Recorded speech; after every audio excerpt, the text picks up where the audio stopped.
Assalamualaikum warahmatullahi wabarakatuh. Selamat pagi teman-teman dan Bapak Ibu atau Ibu guru yang saya hormati. Perkenalkan, nama saya Afif Zafran Atala dari kelas 10-2. Saya berdiri di sini ingin mempresentasikan tentang pengolahan sampah non-organik. Sebelum saya memulai presentasi kali ini, izinkan saya membacakan beberapa pantun terlebih dahulu. Pantun yang pertama, pergi ke pasar membeli tomat. Jangan lupa membawa tas kain. Kalau bumi ingin tetap sehat, kurangi plastik, ayo mulai dari sekarang. Teman seiring jalan lain. Pantun yang kedua, burung kemari terbang tinggi.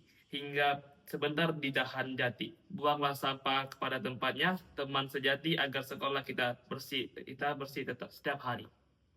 Pantun yang ketiga, pagi hari minum jus jambu sambil menikmati suasana asri. Yuk teman-teman kita bantu cegah plastik cemari bumi. Pendahuluan, teman-teman sadarkah kita bahwa hampir setiap hari kita berurusan dengan plastik, mulai dari bangun tidur hingga malam hari. Hampir semua kegiatan kita melibatkan benda dari plastik. Kita minum air dari botol plastik, membawa bekal dalam wadah plastik, membeli makanan yang dibungkus plastik, bahkan kantong belanja yang kita gunakan pun terbuat dari plastik. Plastik memang memiliki banyak kelebihan, ringan, kuat, praktis, dan murah. Namun di balik semua kelebihannya, plastik menyimpan dampak lingkungan yang sangat besar. Plastik adalah bahan yang sangat sulit terurai, bahkan butuh waktu ratusan tahun untuk hancur sepenuhnya di alam. Artinya, setiap plastik yang kita buang hari ini mungkin masih ada di bumi hingga anak cucu kita nanti. Dampak dari sampah plastik sudah terlihat di mana-mana. Di sungai, plastik menyumbat aliran air dan menyebabkan banjir. Di laut, plastik membunuh ribuan ikan laut setiap tahun. Di tanah, plastik menghambat pertumbuhan tanaman dan mencemari unsur hara. Bahkan mikroplastik ini telah ditemukan di makanan dan air minum manusia. Di sekolah kita tersendiri, masalah ini juga terasa. Setiap hari setelah jam istirahat, tempat sampah penuh dengan botol, minuman, bungkus makanan ringan, dan gelas plastik. Kadang ada yang dibuang sembarangan di taman atau di kelas. Kalau dibiarkan, ini bukan hanya membuat sekolah terlihat kotor, tapi juga mencerminkan kurangnya kesadaran kita terhadap kebersihan dan tanggung jawab lingkungan. Karena itu penting sekali bagi kita untuk memulai mengubah cara pandang terhadap sampah plastik. Sampah plastik bukan hanya barang bekas yang kotor, tapi bahan yang masih bisa diolah, dimanfaatkan, dan makan bernilai ekonomi. Melalui kegiatan ini, kami mencoba membuat sebuah sistem atau algoritma pengelolaan sampah non-organik, khususnya plastik, yang diharapkan bisa menjadi contoh nyata bagaimana kita sebagai pelajar bisa berkontribusi menjaga lingkungan. Dengan algoritma ini, sampah plastik tidak hanya dikumpulkan dan dibuang, tapi diproses hingga menjadi barang berguna dan ramah lingkungan. Kegiatan ini juga bertujuan untuk menumbuhkan kesadaran, tanggung jawab, dan kreativitas siswa agar bisa menjadi generasi yang cinta lingkungan serta peduli pada kebersihan sekolah dan bumi tempat kita tinggal. Langkah pertama dalam algoritma pengelolaan sampah plastik adalah input. Tahapan ini menjadi bagian paling penting karena disinilah semua data dan bahan utama dikumpulkan sebelum dilakukan pengolahan. Input yang kami gunakan berupa berbagai jenis sampah plastik non-organik yang berasal dari lingkungan sekolah.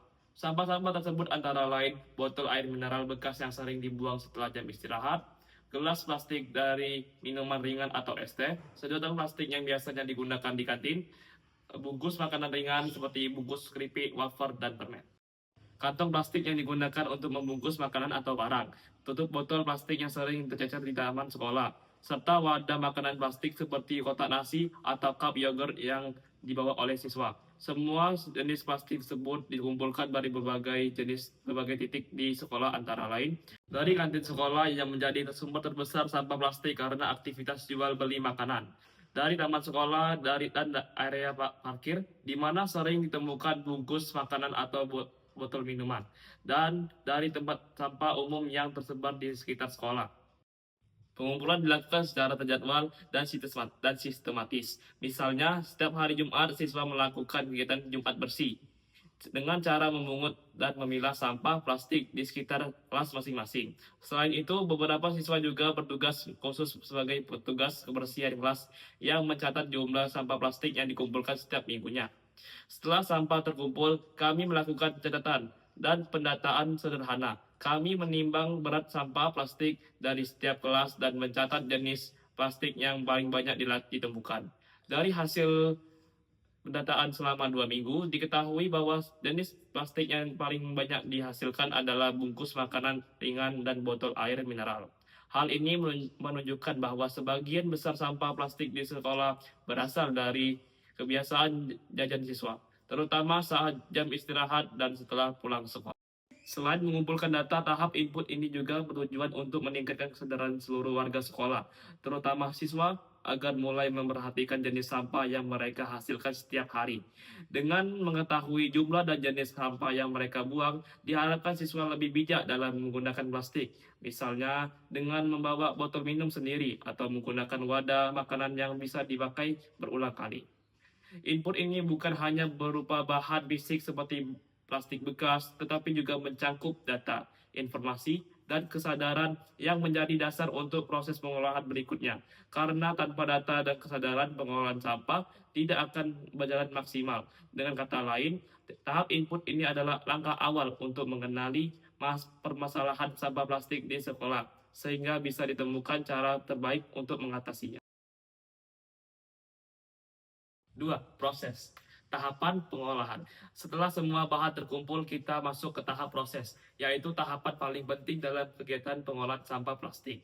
Tujuan tahap ini adalah untuk mengubah sampah plastik menjadi barang yang berguna, bernilai, dan ramah lingkungan. Langkah-langkah prosesnya sebagai berikut. 1. Pengumpulan dan pembersihan. Semua sampah plastik yang telah dikumpulkan tidak langsung diolah. Pertama, plastik dicuci dengan air, sabun agar bersih dari sisa makanan, minyak, dan kotoran. Setelah dicuci, plastik dijemur di bawah sinar matahari hingga kering sepenuhnya. Tahap ini penting agar plastik tidak menimbulkan bau dan lebih aman diolah kembali. Pemisahan berdasarkan jenis dan warna. Setelah kering, plastik dipilah sesuai jenisnya, misalnya botol, sedotan, bungkus makanan, atau kantong plastik. Plastik bening dipisahkan dari plastik berwarna karena tiap jenis memiliki sifat dan cara pengolahan yang berbeda. Pemisahan ini juga membantu saat proses pembuatan kerajinan agar hasilnya rapi dan serasi. 3. Pemotongan dan pembentukan ulang. Beberapa jenis plastik dipotong menjadi bagian kecil agar mudah dibentuk ulang. Misalnya, bagian bawah botol dapat dijadikan pot bunga mini, sedangkan bagian atasnya menjadi corong air. Sedotan dipotong dan disusun menjadi hiasan kelas, dan bungkus makanan dijahit menjadi tas atau dompet. 4. Proses kreatif dan daur ulang manual. Disinilah kreativitas siswa benar-benar diuji. Kami memanfaatkan berbagai jenis plastik untuk menghasilkan karya yang menarik dan berguna. Contohnya, bungkus makanan dijadikan tas belanja, pouch, atau taplak meja. Sedotan warna-warni disusun menjadi bunga hias dan hiasan dinding. Tutup botol disusun menjadi lukisan mozaik, mainan edukatif, atau hiasan taman sekolah. Selain melatih keterampilan, proses ini juga menumbuhkan rasa bangga karena berhasil mengubah sampah menjadi karya bernilai. 5. Pengolahan plastik yang tidak bisa digunakan lagi. Tidak semua plastik bisa diolah secara manual. Plastik yang rusak atau terlalu tipis dikumpulkan dan dikirim ke bank sampah untuk didaur ulang secara industri. Di sana, plastik akan dilelehkan menjadi biji plastik, lalu digunakan kembali untuk membuat produk baru seperti ember, kursi, atau alat rumah tangga. 6. Edukasi dan sosialisasi lingkungan. Selain mengelola, kami juga mengadakan kegiatan edukatif seperti lomba kebersihan kelas, kampanye kurangi plastik, dan pemasangan poster di area sekolah. Tujuannya agar seluruh siswa, guru, dan warga sekolah ikut berperan aktif menjaga kebersihan. Dengan tahapan proses ini, sampah plastik tidak hanya berubah bentuk, tetapi juga mengubah kebiasaan siswa menjadi lebih peduli dan bertanggung jawab terhadap lingkungan. 3. Output, hasil akhir. Nah, setelah semua proses tersebut selesai, tibalah kita di tahap output atau hasil akhir dari pengolahan sampah non-organik. Bagian ini bukan hanya menampilkan hasil fisik, tapi juga menggambarkan perubahan sikap, kebiasaan, dan dampak positif bagi lingkungan serta masyarakat sekolah. Output yang kami hasilkan terbagi menjadi 3 jenis utama, yaitu hasil benda, hasil lingkungan, dan hasil sosial emosional. Satu, hasil benda dan produk kreatif. Dari kegiatan pengolahan sampah plastik kami berhasil menghasilkan berbagai macam barang kerajinan, tangan yang berguna dan menarik, seperti pot bunga dari botol plastik bekas yang kini menghiasi taman sekolah, tempat pensil dan wadah serbaguna dari gelas plastik, tas belajar dan dompet dari bungkus makanan ringan, lampion dari botol air mineral yang digunakan untuk acara peringatan sekolah. Hiasan dinding mozaik dari tutup botol warna-warni yang dipasang di depan ruang kelas. Selain memperindah lingkungan sekolah, beberapa hasil karya juga dijual saat bazar sekolah untuk mengumpulkan dana kegiatan sosial. Kegiatan ini membuat sampah plastik yang tadinya tidak berguna kini memiliki nilai ekonomi dan kreativitas yang tinggi. Hasil terhadap lingkungan sekolah. Selain hasil benda, kegiatan ini juga membawa perubahan besar terhadap kebersihan dan suasana lingkungan sekolah. Sekolah menjadi jauh lebih bersih, tertata, dan nyaman. Tempat sampah kini tersedia di setiap sudut dengan label pemilahan yang jelas antara organik dan non-organik. Sampah plastik yang dulunya berserakan di taman, lapangan, dan sekitar kelas kini hampir tidak terlihat lagi. Bahkan kegiatan pengolahan ini membuat sekolah kami menjadi lebih asri dan hijau. Karena pot bunga hasil daur ulang digunakan untuk menanam tanaman hias dan sayuran kecil di area taman sekolah. Dengan begitu, kegiatan pengolahan sampah ini bukan hanya membersihkan lingkungan, tetapi juga menciptakan suasana belajar yang lebih nyaman dan menyenangkan bagi seluruh siswa. Ya, hasil terhadap sikap dan kesadaran sosial. Output paling penting sebenarnya bukan hanya benda, tetapi perubahan sikap dan kesadaran semua warga sekolah. Melalui kegiatan ini, siswa menjadi lebih peduli terhadap lingkungan, disiplin membuang sampah pada tempatnya, kreatif dan memanfaatkan barang bekas, dan lebih bertanggung jawab dalam menjaga kebersihan sekolah. Kegiatan ini juga mengajarkan kerjasama dan gotong royong karena dilakukan secara berkelompok. Siswa belajar bahwa menjaga lingkungan bukan tugas satu orang, tetapi tanggung jawab bersama. Bahkan beberapa siswa mulai membawa botol minum sendiri, menggunakan kotak makan dari rumah, dan menghindari plastik sekali pakai. Kebiasaan kecil seperti ini menunjukkan bahwa kesadaran mereka mulai tumbuh, dan inilah output terbesar dari program ini. Perubahan perilaku menuju hidup yang lebih ramah lingkungan. 4. Dampak jangka panjang. Dari kegiatan ini kami menyadari bahwa pengolahan sampah non-organik bukan sekedar tugas sekolah, tapi investasi untuk masa depan. Dengan berkurangnya sampah plastik di lingkungan sekolah, otomatis akan berkurang pula polusi dan pencemaran tanah maupun air. Selain itu, keterampilan yang didapat siswa dari membuat kerajinan bisa menjadi bekal untuk masa depan, bahkan membuka peluang usaha kreatif berbasis daur ulang. Jadi, dari sampah plastik yang tadinya tidak berguna, kita bisa menghasilkan sesuatu yang indah, bermanfaat, dan berkelanjutan.